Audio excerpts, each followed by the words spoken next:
The cargo ship Wanderer shuddered as another piece of its hull plating tore away. Maya Chen gripped the control yoke with white knuckles, her dark eyes fixed on the navigation display where the planet Kidora loomed large. Beautiful, mysterious, and absolutely off-limits to Earth vessels. "Computer, status report," Maya called out, brushing a lock of black hair from her sweat-slicked forehead. "Hull integrity at 42%. Fuel cells critically damaged. Life support systems compromised. Estimate complete failure in 23 minutes, the computer's calm voice replied, as if it weren't announcing her potential death. That damned asteroid field. Her ship's scanners had malfunctioned at the worst possible moment, sending her straight into a debris cloud that shouldn't have been there. The Wanderer wasn't built for this kind of punishment. It was a cargo hauler, designed for long, uneventful journeys between Earth colonies, not combat maneuvers. Maya glanced at her cargo manifest. 3,000 doses of rumicillin, the only effective treatment for colony lung, a disease currently ravaging the settlement on Proxima. If she didn't deliver it soon, hundreds would die. "Computer, what's the nearest safe landing zone?" Calculating. Nearest safe landing zone is on Kidora, Southern Hemisphere. Coordinates 42.19 by 178.46. Maya swore under her breath. Kidora, the one planet in this sector humans were explicitly forbidden to land on. The Kidorans were notoriously private, allowing only limited diplomatic contact and trade through their orbiting stations. No human had set foot on their surface in over a century, not since the trade wars. But she had no choice. It was either land on Kidora or drift into space as her life support failed. "Computer, send out a distress call on all frequencies. Make it clear this is an emergency landing, not an invasion." Broadcasting distress signal. Maya took a deep breath and aimed her failing ship toward the coordinates. The Wanderer broke through Kidora's upper atmosphere with a sound like tearing metal, flames licking at the viewport as the ship's remaining heat shields worked overtime. The ground approached with alarming speed. Maya pulled back on the controls, firing the last of her maneuvering thrusters to slow her descent. The impact, when it came, rattled her teeth and slammed her head against the pilot's seat. Everything went dark. Maya woke to the sound of voices speaking a language she didn't understand and the sensation of being lifted. Her vision cleared slowly, revealing tall, slender figures with iridescent skin in shades of blue and green. Kidorans. She'd only seen them in educational vids, never in person. They were even more striking up close, their four-fingered hands gentle but strong as they extracted her from the wreckage of her ship. One of them, a female with skin that shifted between turquoise and azure, leaned over her with what looked like a medical scanner. Her eyes, wholly black except for pinpricks of starlight where pupils should be, studied Maya with concern. "Can you understand me?" the Kidoran asked, her voice melodious with an accent that made Earth standard sound like poetry. "Yes," Maya managed, her throat dry and painful. "Thank you for rescuing me. You're fortunate we received your distress call. Few venture into restricted space," the Kidoran replied. "I am Ilara, third daughter of High Archon Selenus." Maya's eyes widened. She'd been rescued by Kidoran royalty. This was either exceptionally good luck or the beginning of a diplomatic nightmare. "Maya Chen, independent cargo pilot," she croaked. "My ship was damaged in an asteroid field. I was transporting medical supplies to Proxima." Ilara nodded. "We detected your cargo. It remains intact. We will arrange transport once you've been medically cleared." Relief flooded through Maya. The mission wasn't a complete failure. Overwhelmed with gratitude, she reached for Ilara's hand, an instinctive human gesture. "Thank you. You've saved countless lives." Before Ilara could pull away, Maya pressed the back of the Kidoran's hand to her lips, a quick kiss of gratitude, nothing more. The reaction was immediate and alarming. Every Kidoran in the vicinity froze. Ilara's skin flashed brilliant white, then settled into a deep, pulsing blue. The other Khidorans began speaking rapidly in their native language, some pointing at Maya, others at Ilara. "What?" Maya asked, confused by the sudden tension. "Did I do something wrong?" Ilara stared at her, those starry eyes wide with shock. "You have initiated the binding of souls," she said quietly. "Do you not know our customs? The kiss of intent is our most sacred ritual." "Kiss of intent? I was just saying thank you," Maya protested, trying to sit up despite the pain in her ribs. "It's a common human gesture of gratitude. Nevertheless, it has been witnessed and cannot be undone," Ilara said, her voice now formal. "By our most ancient laws, you are now bound to me, and through me, to all daughters of House Selenus." Maya blinked. "What exactly does bound mean in this context?" "In your terms, I believe you would call it marriage." Maya felt the blood drain from her face. "Marriage? But I don't even know you. Surely this is a misunderstanding." "There is no misunderstanding," said a stern voice from behind Ilara. A taller Khidoran stepped forward, her skin a deep royal purple that seemed to shimmer with authority. Unlike Ilara's simple attire, this woman wore elaborate robes and what appeared to be ceremonial armor over one shoulder. "I am Neria, first daughter of House Selenus and commander of the Royal Guard," she announced. "And you, human, have just complicated our lives immeasurably." The medical center of the Khidoran capital city was unlike any hospital Maya had ever seen. Crystal walls seemed to breathe with the patients, changing color to indicate vital signs. No needles or invasive procedures. Khidoran medicine worked through light, sound, and what they called resonant energy. Maya had been diagnosed with 3 cracked ribs, a mild concussion, and various cuts and bruises. Within an hour of treatment, she felt almost completely healed, though a Khidoran physician insisted she rest for at least a day. Rest was the last thing on her mind as she paced her private chamber, now guarded by 2 members of the Royal Guard. She wasn't sure if they were protecting her or ensuring she didn't escape. The door slid open, and Ilara entered alongside another Khidoran female whose skin shifted through shades of green and whose fingers constantly manipulated a handheld device. "Maya Chen, this is my sister Zora, 4th daughter of House Selenus and chief scientist of the Khidoran Academy," Ilara introduced. Zara studied Maya with intense curiosity. "Fascinating. I've never had the opportunity to examine a human up close. Your biochemistry is remarkably adaptable." "I'm not here for examination," Maya said firmly. "I need to understand what's happening and how to undo it. There must be some kind of diplomatic exception for cultural misunderstandings." Zara and Ilara exchanged glances. "The binding of souls is our most ancient tradition," Ilara explained gently. "It predates even our written history. The law is absolute. When one kisses another with witnesses present, the binding is formed and cannot be broken." "But I didn't know." "Intent is irrelevant," Zara interrupted, her tone clinical. "The act itself is what matters. And because Ilara is a daughter of House Selenus, by law, the binding extends to all unbetrothed daughters of the house." Maya felt her stomach drop. "All? How many is all?" "6, Ilara said quietly, "myself included." "6 wives," Maya whispered, sinking onto the edge of her bed. "This can't be happening." "It is unusual," Zora admitted. "No offworlder has ever initiated a binding of souls before.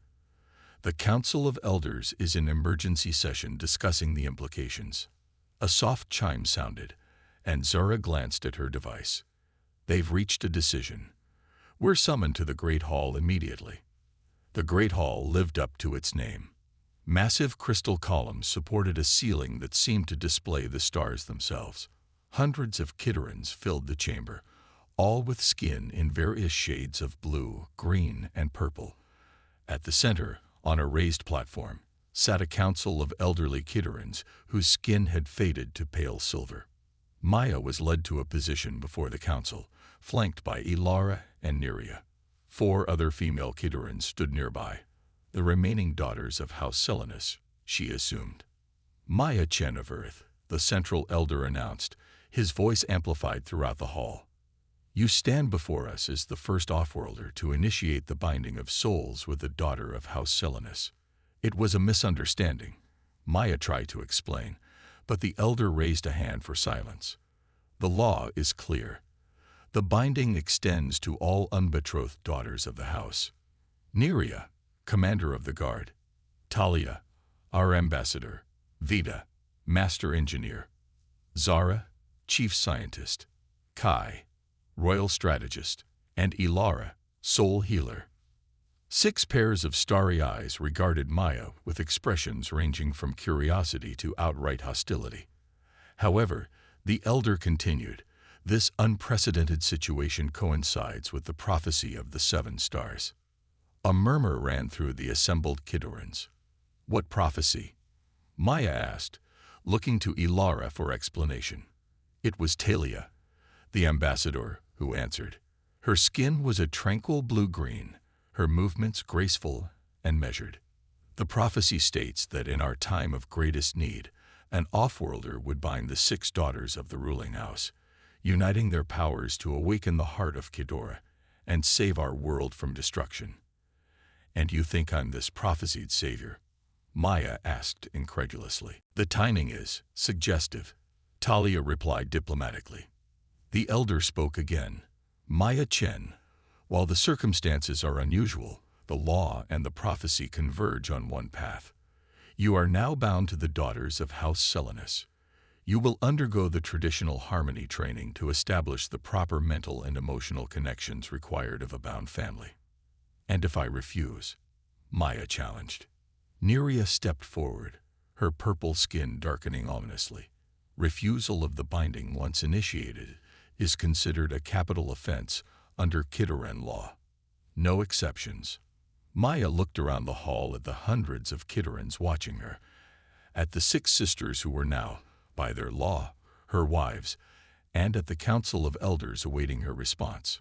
She thought of her damaged ship, of Earth so far away, of the medical supplies still needing delivery to Proxima. I need time to think, she said finally. Time is precisely what we lack, said a new voice. A male Kidoran stepped forward from the shadows, his skin a deep indigo marked with what looked like battle scars. Forgive the interruption, elders, but our long-range sensors have detected a syndicate fleet approaching Kidoran space. Their trajectory and speed suggest hostile intent. The hall erupted in concerned voices.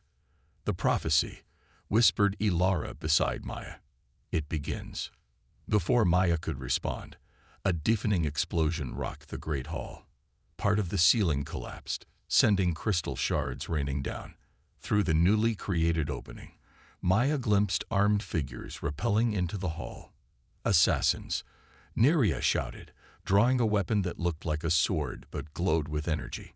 In the chaos that followed, Maya found herself pulled behind a column by Kai, the youngest sister and royal strategist, whose gray-blue skin made her nearly invisible in the shadows. Stay close, Kai whispered, her eyes scanning the hall. They're targeting the bindings. Targeting you. Me? Why? Maya asked, ducking as an energy blast struck the column above their heads. Because the prophecy frightens them, Kai replied grimly. And because with you, we might actually fulfill it. As Neria led the counterattack against the assassins, and the other sisters moved to protect the elders, Maya watched in stunned silence. Just yesterday, she'd been a simple cargo pilot with a straightforward mission. Now she was the center of an alien prophecy, married to 6 royal sisters, and apparently the target of unknown assassins. What the hell had she gotten herself into? The attack ended as swiftly as it had begun. Neria's royal guard quickly neutralized the assassins, though 3 managed to escape through the same breach they created. As the dust settled, Maya emerged from behind the column, still protected by Kai's vigilant presence. Who were they? Maya asked, surveying the damaged Great Hall. Syndicate infiltrators, Neria replied, wiping luminescent blue blood from a cut on her cheek. They've been trying to destabilize Kidora for years. This attack was coordinated with the approaching fleet, Kai observed, her strategist's mind already analyzing patterns. They knew about the binding ceremony. We have a security breach. High Archon Selenus himself entered the hall, flanked by additional guards. His skin shimmered with deep sapphire tones that commanded immediate respect. The resemblance to his daughters was obvious. The same regal bearing, the same starry eyes, though his held centuries of wisdom. The prophecy unfolds as foretold, he announced, his gaze settling on Maya. The off-worlder has arrived as the 7 stars align, and already our enemies move against us. Maya stepped forward. With all due respect, Archon, I'm just a cargo pilot who made an emergency landing. I had no intention of triggering any prophecies or marrying anyone. The Archon regarded her thoughtfully. Intention is irrelevant in matters of destiny, Maya Chen. The binding has occurred. Now we must proceed with the harmony training immediately, before the syndicate fleet arrives. Father, Vida, the 5th daughter and master engineer, spoke up. Her skin rippled with copper and teal tones, her hands calloused from working with machinery. My teams have analyzed the human's vessel. The technology is primitive but surprisingly adaptable. With your permission, I'd like to incorporate elements of it into our defense systems. Proceed, the Archon nodded. Every advantage may prove critical in the coming days. What exactly is this harmony training? Maya asked, trying to keep up with events spiraling beyond her control. Ilara moved to her side. Each daughter of House Selenus possesses a unique ability tied to our lineage. For the binding to reach its full potential, you must establish a mental and emotional connection with each of us. And this connects to the heart of Ghidorah, mentioned in your prophecy. The heart is our world's most sacred artifact, Talia explained. An ancient technology left by those who came before us. It has remained dormant for millennia, but the prophecy states that a bound family of 7, 6 daughters and their mate, will reawaken it to protect Ghidorah in its darkest hour. Maya rubbed her temples, feeling a headache forming despite the advanced Ghidoran medical treatment. And because I kissed Ilara's hand, I'm now part of this prophecy whether I want to be or not. Precisely, said Zara, adjusting her device. Fascinating how probability converges, isn't it? Maya's harmony training began immediately. Each sister would spend time with her, establishing the foundation of their mental and emotional connection. The process was unlike anything Maya had experienced before. Intimate yet not physical, profound yet subtle. Ilara was her first teacher, guiding Maya through the basics of Ghidoran emotional resonance in the serenity of a crystal garden, where plants responded to emotional energy. Our species evolved with the ability to share emotions through touch, Ilara explained, her fingers hovering just above Maya's. The binding amplifies this connection, allowing a deeper sharing. Like telepathy? Maya asked. Not thoughts, only emotions. Focus on what you're feeling right now. Maya closed her eyes, concentrating on the mixture of anxiety, wonder, and reluctant curiosity swirling within her. Slowly, she became aware of something else, a gentle presence at the edges of her consciousness, calm and reassuring. Ilara, I can feel you, Maya whispered, amazed. And you? Ilara replied softly. Your emotions are vibrant, different from Ghidoran's, more intense, less structured. Is that bad? Different isn't bad, Ilara smiled. Just unique. Like you. By the end of their session, Maya could recognize Ilara's emotional signature and allow a basic connection. It was exhausting but exhilarating work. Neria's session proved entirely different. The warrior sister took Maya to a training arena where royal guards practiced combat maneuvers. Our connection must be forged in shared purpose and mutual protection, Neria stated, tossing Maya a practice staff. On the battlefield, emotions run high. You must learn to channel them productively. What followed was the most demanding physical training Maya had ever endured. Neria was a relentless instructor, pushing Maya beyond her limits. Yet each time Maya faltered, she felt a surge of strength that wasn't entirely her own. Neria's determination flowing into her through their developing bond. When Maya finally landed a solid hit, knocking Neria off balance, the warrior's skin flashed with surprised approval. "You learn quickly for a human," Neria acknowledged, the closest thing to a compliment Maya had heard from her. Zura's approach was clinical and analytical. The scientist connected Maya to machines that monitored her brain activity as they worked on establishing their resonance. "Fascinating," Zura muttered, reviewing the data. "Your neural patterns adapt to match Kaidoran frequencies despite physiological differences. This suggests the binding process creates actual biological changes." "Is that dangerous?" Maya asked, concerned. "On the contrary, it's evolutionary. The binding is making you more compatible with us, and us with you." Zura's green skin pulsed with excitement. The implications for cross-species integration are revolutionary. Talia, the diplomat, taught Maya about Kaidoran culture and history, strengthening their bond through shared understanding. "Our peoples aren't so different," Talia observed as they reviewed historical archives. "Both have known war and peace, progress and setbacks. Both value connection, though we express it differently." Through Talia, Maya began to see her unexpected situation as an opportunity for unprecedented diplomatic relations between Earth and Khaidora. Vida's session took place in her engineering lab, surrounded by dismantled pieces of Maya's ship integrated with Kaidoran technology. "Connection through creation," Vida explained, handing Maya tools. "We build something together, and our bond strengthens." As they worked, Maya found herself anticipating Vida's needs, passing tools before she asked for them. Their emotions synchronized in the flow of creative work, a different kind of intimacy that felt natural despite its alien nature. Kai, the youngest after Ilara and the family strategist, bonded with Maya through games of logic and strategy. "In strategy, we reveal how our minds work," Kai explained, moving pieces on a three-dimensional board. "By learning how you think, I better understand your emotional responses." "And that strengthens our bond?" Maya asked, contemplating her move.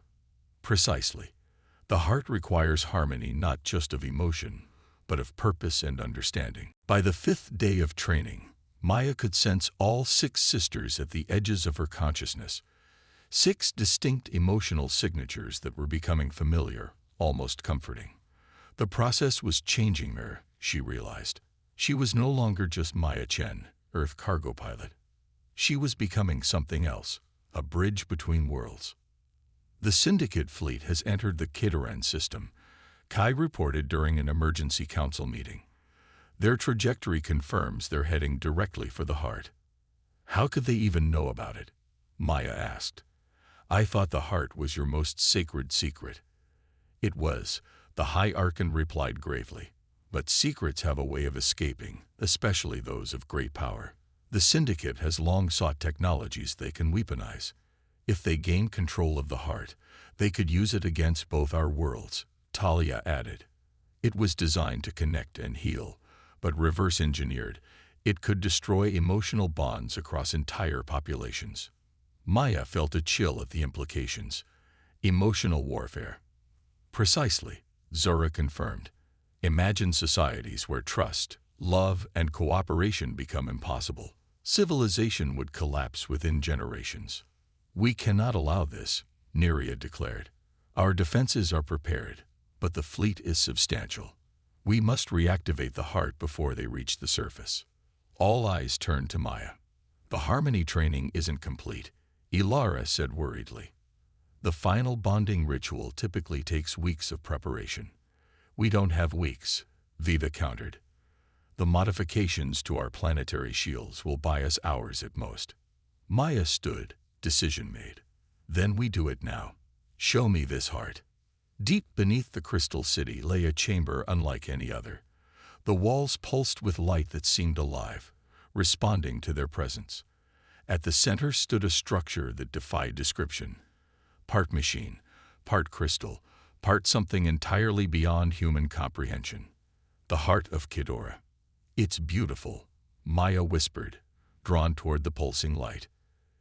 It hasn't been active for 3,000 years, the High Archon said. Not since the last bound family of 7 completed their union. The 7 of them, Maya and the 6 sisters, arranged themselves in a circle around the heart as instructed by ancient texts. Each sister placed one hand on the heart and extended the other toward Maya. The final bonding requires complete emotional openness, Ilara explained. No barriers, no reservations. We must become one. Maya hesitated. I'm not sure I can do that. Being completely open, it's not something humans do easily. Yet it is something you can do, Neria said with unexpected gentleness. I felt your courage in our training. You've already begun to trust us, Talia added. This is just the final step. Vita nodded encouragingly. Together, we are stronger than apart. The probability of success increases exponentially with mutual trust, Zara offered in her analytical way. And we need you, Kai said simply. As you need us. Maya looked at each of them. These alien women who had gone from strangers to what? Wives? Partners? Friends? All of those and something more, something without a human word to describe it. She took a deep breath and placed her hands on the heart. The connection was immediate and overwhelming. 6 distinct consciousnesses flowed into Maya's mind. Neria's fierce protectiveness, Talia's diplomatic wisdom, Vita's creative ingenuity, Zora's analytical brilliance, Kai's strategic foresight, and Ilara's healing empathy. They became part of her as she became part of them. Through their combined awareness, Maya perceived the heart's true nature. Not a weapon, as the Syndicate believed, but a shield, a way to strengthen the emotional bonds that united people across differences. It had been created eons ago when Ghidorah faced extinction from a psychic plague that destroyed emotional connections. The heart began to pulse faster, responding to their united consciousness. Light spiraled upward through the chamber and beyond, spreading outward through the crystal city and across the planet's surface. Through her connection with the sisters, Maya felt the shield extending even further, reaching beyond Ghidorah, stretching across space itself to encompass the approaching Syndicate fleet. It's working, Ilara whispered, her voice echoing strangely through their shared consciousness. Maya felt it too. The shield wasn't stopping the Syndicate ships physically. Instead, it was touching the minds aboard, dissolving the emotional manipulations that had bound the fleet's personnel to their commanders. The Syndicate controls its forces through fear and coercion, Kai explained within their mental link. The heart neutralizes such false bonds. On view screens throughout the chamber, they watched as the Syndicate fleet fell into disarray. Ships veered off course, some turning back, others sending messages of surrender. They're breaking formation, Neria reported, her military training allowing her to interpret the tactical displays. The flagship is retreating. The victory should have felt triumphant, but through their connection, Maya sensed a disturbance, a concentrated effort to breach the heart's shield at a specific point. The assassins who escaped, she realized. They're on the surface with some kind of device. A resonance disruptor, Vita confirmed, already analyzing the pattern. They're trying to create a localized breach in the shield. If they succeed, they could still reach the heart, Zara warned. Through their connection, Maya shared a tactical plan that formed in her mind. A combination of her Earth military training and the sisters' unique abilities. Without needing to speak, they moved as one. The heart maintained its shield as they departed the chamber, each sister now able to extend a portion of its protection through their connection with Maya. They moved through the crystal city at incredible speed, guided by Kai's strategic sense and Neria's combat instincts. They found the assassins at a power junction, operating a device that emitted a painful screech against their mental awareness. 3 Syndicate operatives, their skin a sickly gray rather than the vibrant colors of healthy Ghidorahs. Abominations, one hissed upon seeing them. The heart belongs to those who would use it, not hide it. The heart isn't meant to be used, Maya replied, stepping forward. It's meant to connect. What followed was a battle unlike any Maya had experienced. physical combat enhanced by their emotional bond. She moved in perfect synchronization with Neria, anticipating attacks before they came. Zora analyzed the disruptor device while Vita worked to neutralize it. Talia's diplomatic insight revealed the weaknesses in their opponent's coordination. Kai predicted each tactical shift before it happened, and Ilara's empathic abilities allowed them to feel the fear driving their enemies. When the last assassin fell, the disruptor disabled, Maya felt the heart's shield strengthen once more. The immediate danger had passed. 2 weeks later, Maya stood on a balcony overlooking the Crystal City. The Syndicate threat had been neutralized, not through destruction, but through liberation. Thousands of conscripted soldiers and workers had been freed from emotional control, revealing the Syndicate leadership as a small group of manipulators now facing justice. The Council has approved the diplomatic agreement, Talia said, joining Maya on the balcony. Earth and Ghidorah will begin formal relations next month. And my role? Maya asked. Official bondmate to House Selenus and Ambassador of Earth. Talia smiled, her skin shimmering with pleased blue tones. The first of your kind. The other sisters joined them, their presence in Maya's mind now a comfortable constant. Through their bond, she felt their individual reactions to the news. Neria's pride, Zora's curiosity about future scientific exchanges, Vita's excitement for technological collaboration, Kai's strategic satisfaction, and Ilara's quiet joy.